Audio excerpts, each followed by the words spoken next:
Today's video is brought to you by Firearms Legal Protection. Modern self-defense doctrine tells us that in the event of a self-defense incident, that there are actually three battles going on.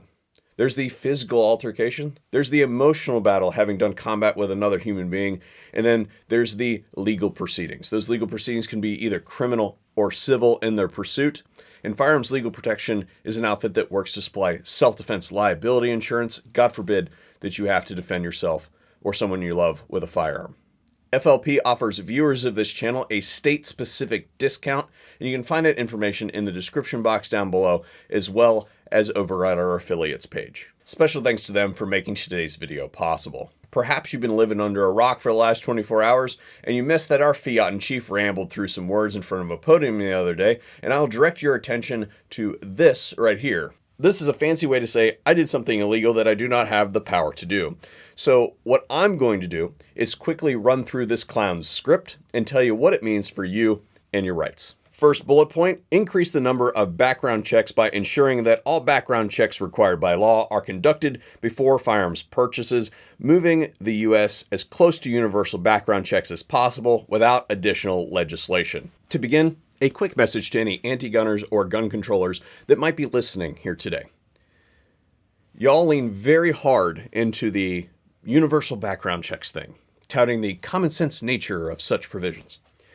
Well, I'm here to remind you today that it is clearly unconstitutional to require a background check for access to a constitutionally protected, God-given, inalienable right as enumerated in the Bill of Rights of the Constitution of the United States. Currently, it is also the law of the land that a new firearms transfer must receive a background check through an FFL dealer at point of sale. That is the limit. However, if you continue to push this limit, then it will most certainly generate standing in court, and it will most certainly be challenged, and you will lose.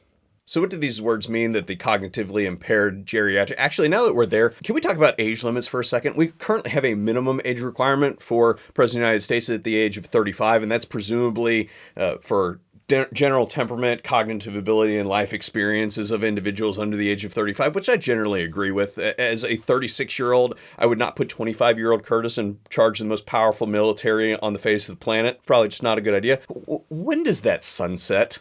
I like the age of 70 because at the age of 70, then by the time you get to 78, if you run 2 terms, then how many 78-year-olds you know that are very sharp?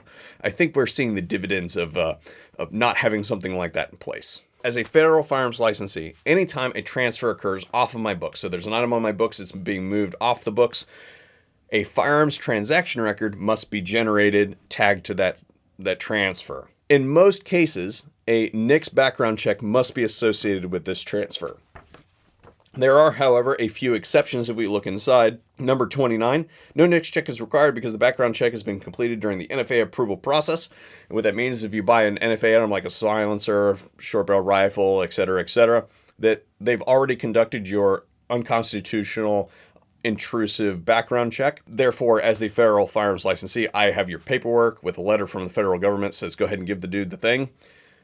By requiring an additional NICS check, it does 2 things. First, it gives them the opportunity to delay you further, just to make the process more insulting. It also increases the amount of burden on the federal firearms licensee in the form of time, and that increases the cost. And by increasing the cost, that long-term discourages future purchases. So that's a long game type thing. But on number 29, the next one would be no NICS check is required because the transferee buyer has a valid permit from the state where the transfer is to take place. So what that means is if you live in this state and you walk in with an Ohio concealed carry permit and you're picking something up, basically I can take down the information from that permit and the transfer can proceed without accessing NICS. I could see them going after that and saying, you got to conduct a background check. That's no longer a thing. And the impetus for that would be the same as the last one on both counts. But Kurt, that's business. It doesn't really affect me on the consumer side. Yes, it absolutely does. And for the reasons I outlined, but also on the consumer side, it is currently legal to conduct a private transfer of your property. It has always been legal to conduct a private transfer of your property, and it will always be legal to conduct a private transfer of your property, regardless of what provisions they try to put into place. I put it like this. you can only push the pendulum so far before it snaps back and hits you in the face. And that will happen if you continue to push the limits. However, in the interim, what they might do is redefine the threshold. They've never redefined anything, right? Redefine the threshold of what constitutes conducting business in the industry. So we already know that they take pictures of federal firearms licensees' books and enter them into an unconstitutional illegal registry. We also know that they follow up on those multiple transfer forms and show up at people's houses asking to see their guns. It would not surprise me at all if they start looking hard at the data of who is procuring what and when. It wouldn't surprise me if those people start getting visits. It is my suggestion to you that if you are a person that buys a lot of things, that you consult an attorney. Improve public awareness and increase appropriate use of red flag crap. I don't think I really need to explain why red flag is bad, but here goes.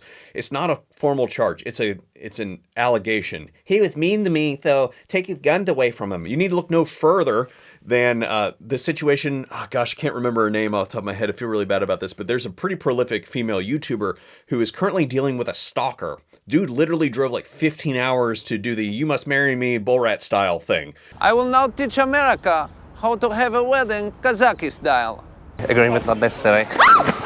Because she said no, he's now alleging that she is threatening him because she did a video about her going to the range, and he's saying that she needs to be red flagged. Clear abuse of these kind of ridiculous provisions. Anyway, let's move on. Loss of firearm or theft during shipping.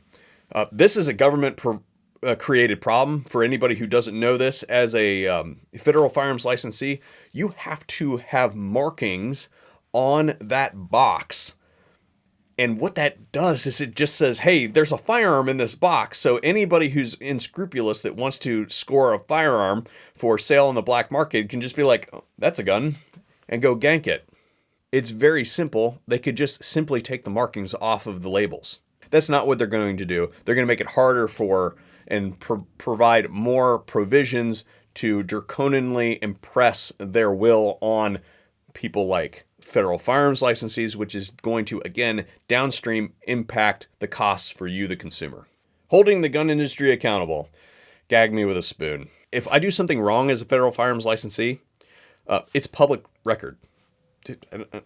Anyway, using the Department of Defense acquisition of firearms to further firearms public policy practices, there's probably more paperwork that's associated with acquisition of firearms that they're going to, again, impress on the federal firearms licensee, again, to increase the cost to you. FTC stuff as it relates to marketing, this could be a little bit sticky because, like, for me personally, as someone who does YouTube that could be construed as marketing, I mean, a lot of times I talk to a marketing person. Currently, on the back end of YouTube, I check a box that says not for kids, but I believe that counts for 13 and under. So I could see there being another checkbox, not for minors maybe, or they could potentially just age restrict videos, which is not good because that definitely cuts the reach.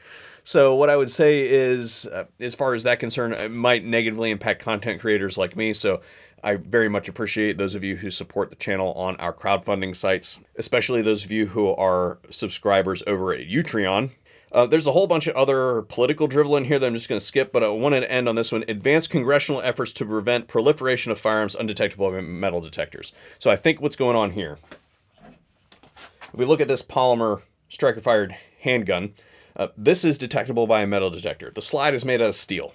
The barrel's made out of steel. Almost all guns have steel in them somewhere because they need to be able to handle the pressures of the explosion. You can't just do a polymer constructed handgun because it will explode. That said, the serialized portion of this gun is right there. It is the polymer frame. So I think what they're going to do is go after the homemade firearms again, because they recently got a big L on that one. So I think they're trying to approach that from a different angle. I think that the way they're going to be doing that is starting to regulate 3D printers more heavily. Is it structurally great for things like this? No. Will it produce a functional frame? Yeah, for the most part, especially on non-load bearing components like a polymer frame like this.